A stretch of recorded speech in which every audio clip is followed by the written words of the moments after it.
লক্ষ্মী পুজোর আগে 3 রাশির লক্ষ্মীরা শনির কৃপায় মরচে পড়া ভাগ্য উঠবে জেগে। অর্থভাগ্য থাকবে তুঙ্গে, কেরিয়ার ব্যবসা সবেতেই ছক্কা হাঁকাবে। দেখুন আপনার উন্নতি হচ্ছে কিনা। জ্যোতিষশাস্ত্র অনুসারে শনিদেব এখন মীন রাশিতে বক্র অবস্থায় অবস্থান করছে। মীন রাশিতে থাকাকালীন খুব শীঘ্রই নক্ষত্র পরিবর্তন করবে।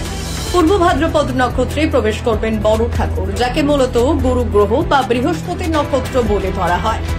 বৈদিক শাস্ত্র অনুসারে 5 অক্টোবর তারিখে লক্ষ্মী পুজোর ঠিক আগে শনিদেব রাত 9:49 পূর্ব ভাদ্রপদ নক্ষত্রে প্রবেশ করবেন।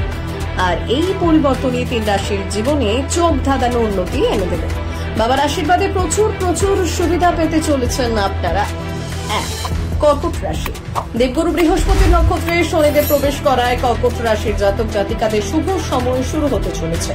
এই রাশির 9ম ঘরে অবস্থান করবেন গরম গ্রহ শনি, ফলে প্রতিটি কাজে আসবে সাফল্য। এই সময়ে যে কোনো কাজ শুরুর আগে বড় ঠাকুরের আশীর্বাদ পাবে। ব্যবসাতেও বেশ উন্নতির যোগ রয়েছে। 2. কুম্ভ রাশি। শনি নক্ষত্র পরিবর্তন কুম্ভ রাশির জাতকদের জন্য ইতিবাচক ফলাফল দিতে চলেছে। এই সময়ে আপনার আত্মবিশ্বাসে বৃদ্ধি পাবে, চাকরির ভালো সুযোগ আসবে, আয়ের দ্বার উন্মোচন হবে, আর্থিক লাভ হওয়ার সম্ভাবনা রয়েছে। 3. মীন রাশি। শনির পূর্ব ভাদ্রপদ নক্ষত্রে গোচর মীন রাশির জাতকদের জন্য অনুকূল ফল এনে দেবে। এই রাশির 1ম ঘরে অবস্থান করছে, তাই ব্যবসা ও কর্মজীবনের সাফল্য আসবে।